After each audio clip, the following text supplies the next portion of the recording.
Welcome to my community. My name is Tokumbo Olympio, and we have amazing guests in the studio today. You know how we always do it. This is Afrocentric television, and if I ask you to guess who this person is, I'm not sure you'll be able to guess it right. But if you can already see the sign next to me, he needs no introduction, but I will still introduce him. He is none other than a great mentor. And I'll tell you why I said he's a great mentor because he knows how to carry people along, show them the way, ensure that they are on the right track. Otherwise, we're all going to be in trouble. He's none other than Mr. Tunde Fasina of Wazobia. Let's give him a round of applause. Well, thank you very much for that kind introduction. I'm not sure that I'm worthy of all the accolades, but I will be trying to live up to it. So That was the other thing I left out. That is very humble. It's very humble. But it's wonderful to have you here today. And beside him, there's a great beauty. You can see her. Her name is Ife. All the Ifes that I've met, they're absolutely wonderful people. And if you know anything about Wazobia Family Fun Fair, I think last year you brought everything together. And if you all remember seeing me, my jeans were dirty. I had a great time, it was wet. Blame it on Ife. And I hope that this year it's going to be as amazing as it was. Welcome, Ife, to Afrocentric Television. Thank you. I'm going to start off with Mr. Fasina. You've done so many things, and I know that this year is the 10th anniversary of the Fun Fair, but Wazobia is also about 13, is it 13 years this year? Yes, we started June 18th, 2013. Wonderful. 13 beautiful years. I haven't said all of that. I think our anniversary is coming up in a couple of weeks. Yes, I'm pretty sure that the management team... I'm going to make us clap.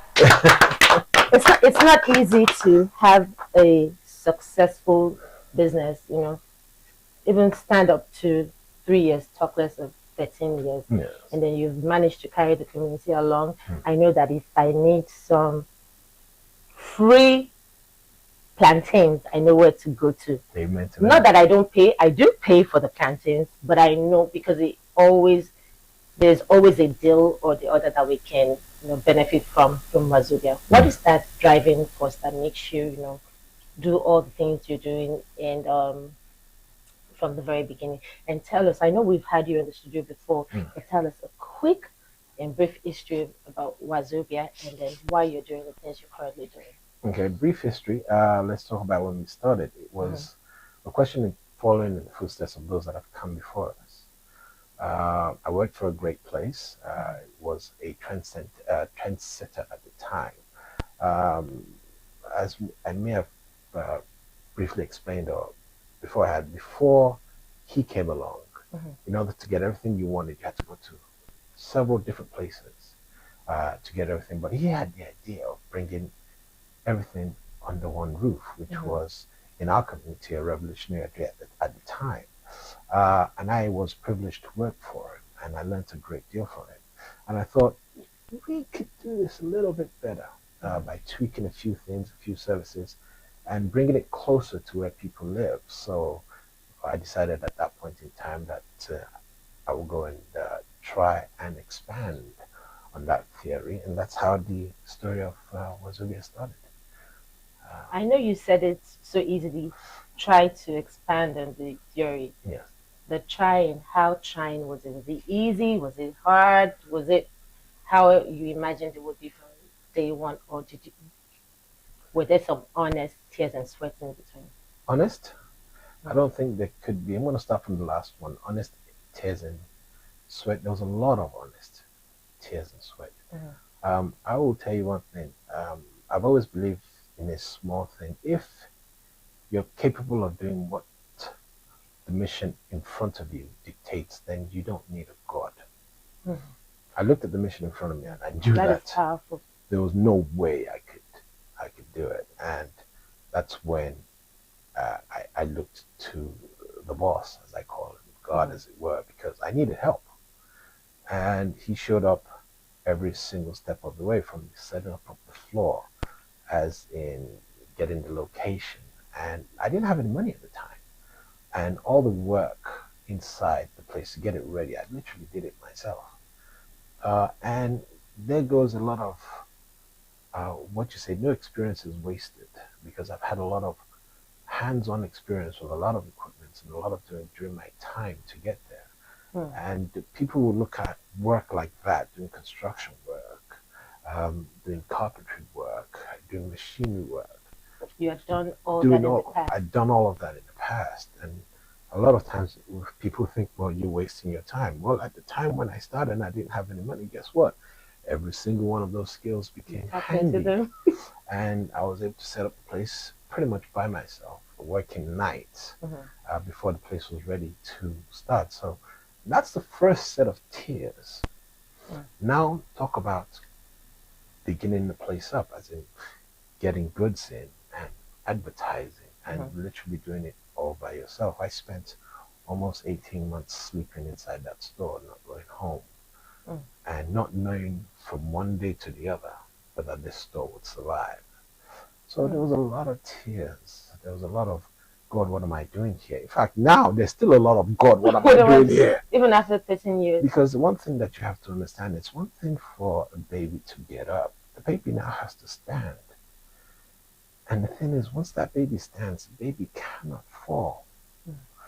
Because once it falls, it's not only Tunde Fasina that's affected. It's every single soul that works in Wazobia, not to talk of every family that comes to Wazobia to shop, the convenience that we provide. So, ma'am, the tears have not stopped, because we still have to keep it going. And the sleepless nights? The sleepless nights are still there. I mean, I have a wonderful district manager, and she checks on it. When she sees me in the morning, she'll look at my eyes and say, you didn't sleep? I say, oh, Mom, what do I do? So she checks on my health. She makes sure that I'm good, and she makes sure that I'm continuing. She's right at the back, making sure that I don't fall, because she understands what we're trying to do, and she understands that she has an important job to make sure that I keep doing my important job. And behind her, she has a team that props her up. Evidently, she's part of that team. So it's a question of she's holding me up, they're holding her up. So it's quite a pyramid of people supporting each other to make sure that that entity stands to serve the public. Let's unpack this, because I picked quite a number of things. There's a lot of wisdom in things that you said, and I think that is every business owner would listen to you at this moment and try to maybe not necessarily go your path, but pick on those things will go along with. One of the things that you said, number one, you put God first. And number two, you understand the importance of people and the people around you. Right. And also in sharing your vision with the people around you. Right. Because if you did not share your vision with them, there's no way they're going to be able to prop you up when things go wrong, or to be in the right direction. So that is something to be applauded. Amen. That's wonderful. And guys at home, if only you can see the studio, you will know we have an entire Wazobia army in this studio. And I threatened him a few times, but I know that I can't do anything to him, because before I get to him, they will tackle me. They're like a full football team. They will tackle me here. But it also shows the power in your leadership and the vision. At what point did you understand that fact that putting people, and when I say people, not just the customers that come in, but the team that you have, at what point did that click for you that this was what you needed to have a thriving workforce or business? There's a saying which I sometimes say, it's like, if a brilliant man learns by his own experience, a wise man learns by others. If you want to do something, go and read what the people that came before you, what have they done, what do they say are their mistakes. And every single great man or woman will tell you that the most important thing, or the most important asset in any organization, are the people that work in it. You have to invest in them in order for the fruition of that investment to come out in the vision of the company.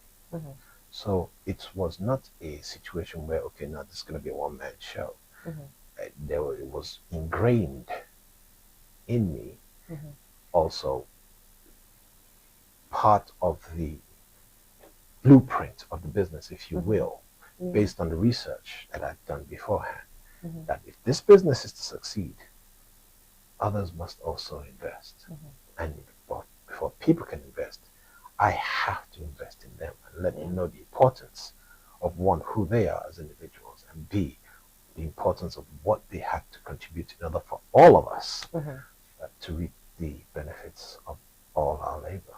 Yeah. So, as it were, the inspiration came from books that I've read, That you read. people that have done it, Mm-hmm. and what I've learned in the little practical experience I'd had before that particular time. Mm-hmm. You don't have to start your own business in order to start investing in people. Okay. The moment you're able to be in a position of influence, or have a team, regardless of whatever organization you have, Mm-hmm. you need to start investing in those that are around you so that everybody does work to make sure that department or that area Mm-hmm. gets the desired results. You don't have to wait to that point. You can practice that theory regardless of where you are.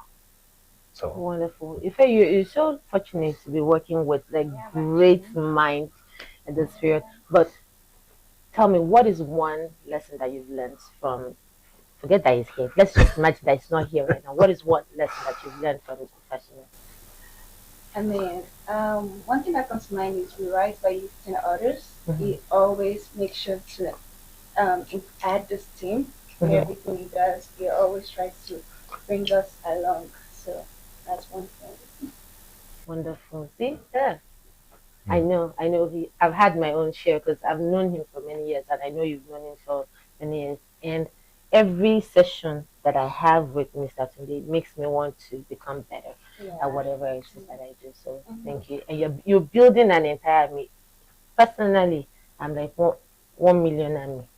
One of me is 1 million army. So imagine the lives that you've been able to touch. By touching one person, they can touch some other people.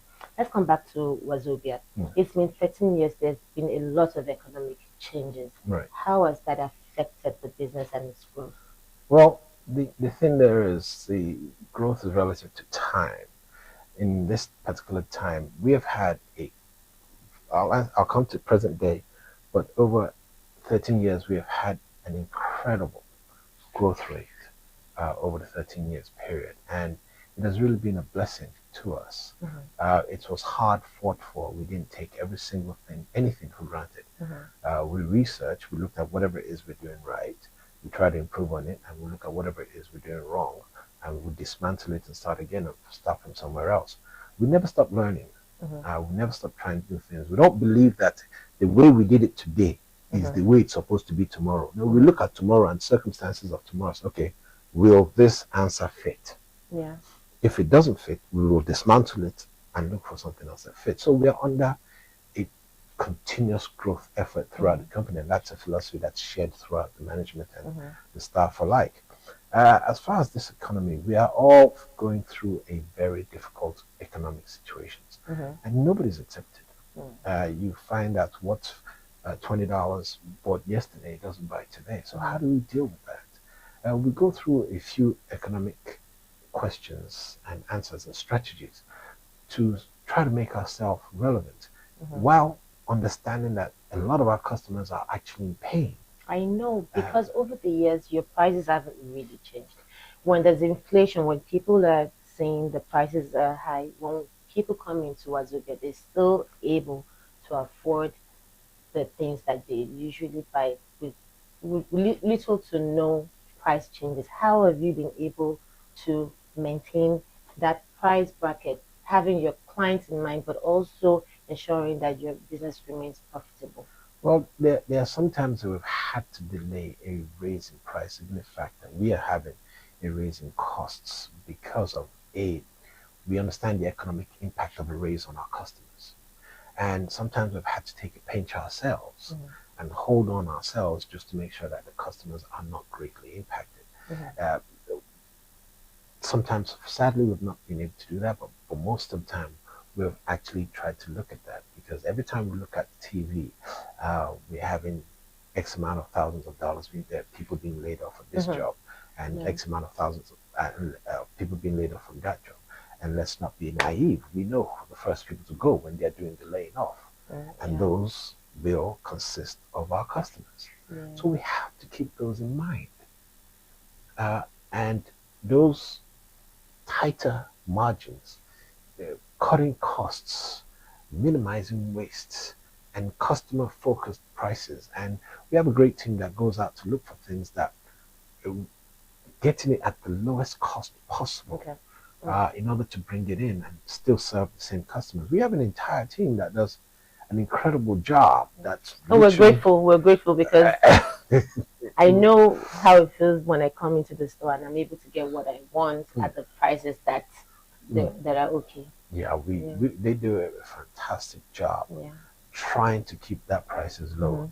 The tariffs didn't help at all because the moment the tariffs came in, every single one of our suppliers that could raise that price raised it even if when they did not need to. And we now had to deal with that. And the African grocery store market is not as easy or not as straightforward as a lot of grocery stores. So we do a lot of work behind the scenes and keeping the customer foremost in mind to make sure they get the best value for money without sending them to the poorhouse. You see, this is taking us to marketing school because it's really working with the P's in marketing, like your pricing, you're ensuring that your prices stay relevant, that the people, including the staff and the people that you're serving, that they're getting, they're being taken care of how they want to and how they should. We really, really appreciate you. And I know you have a lot of outreach programs apart from, because the pricing is actually an outreach program. It's just that nobody is saying that I can come in and still buy the chicken for the same amount of money, or without even noticing that there's any price difference, which goes a lot. And then in the place where we can buy, because I know you have different branches. You have one on Beach Nuts and you have another one on West Island. Yes. Is there any other one that we have coming in locally here or in other cities around us? No, there will be some coming up because we are having a plan to open at least 2 more within the next 24 months. Okay. And when Wazobia comes to town, we do not open a small area. We don't believe that our customers deserve it to be in a small area. We want to open big and large because we want them to feel pride in where they're shopping. We also want to keep that concept of them getting everything they want. So we're in the process of opening more stores, at least 2 within the next 24 months as promised last year. And we're definitely on course to do that. There are certain areas that we're looking at. Don't ask me where. Okay. It was already at the tip of my tongue. And we're very, very close to making deals in those areas. Okay. And there's a question I'm sure a lot of people want to know at home. Is Wazobia open to franchising or you keep everything in the house? The one thing about franchising is that question has been asked a great deal. And if you're looking at franchising for the purpose of making money, then that's fine, you can open it. But if you're looking at franchising with the purpose of keeping the quality of what we provide as a company, then you have to be a little bit more stringent about how you do it.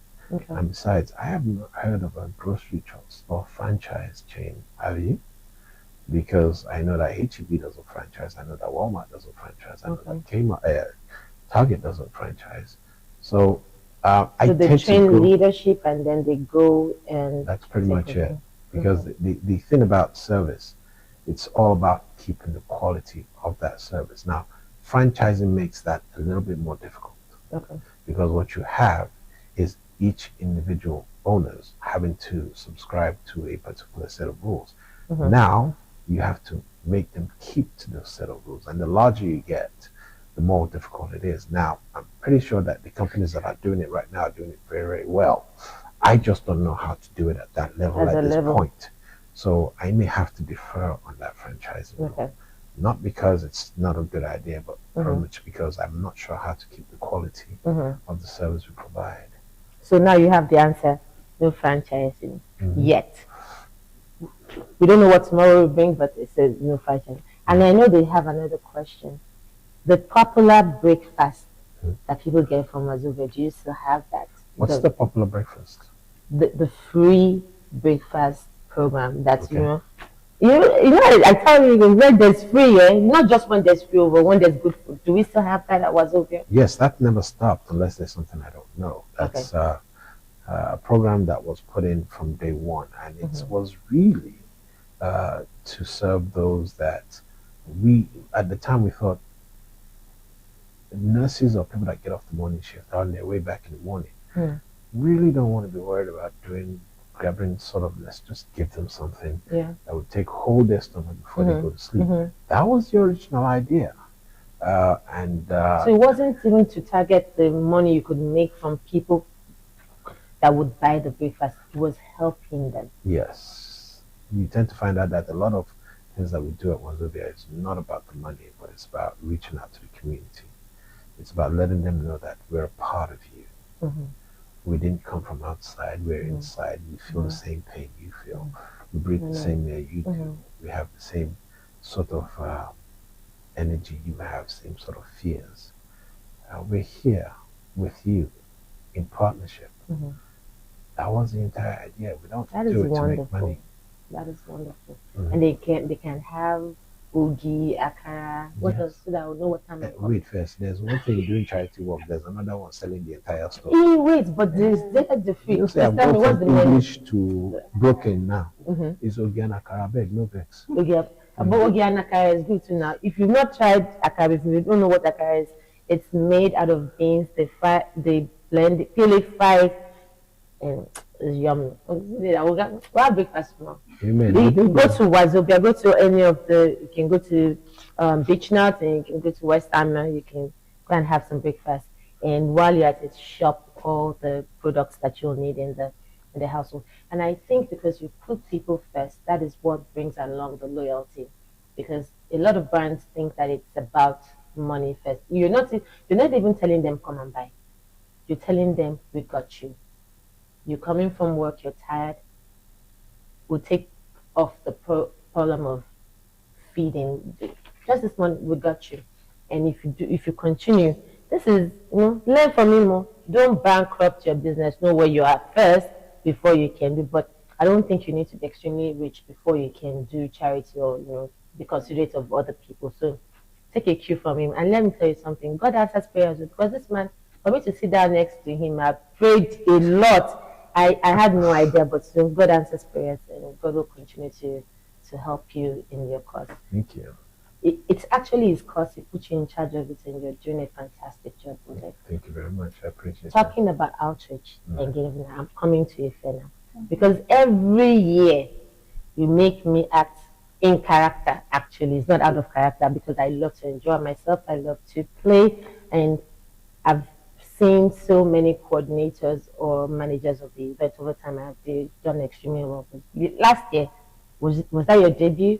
Yeah. Last year, then you 2 years ago. 2 years ago was your debut. Okay, Yeah.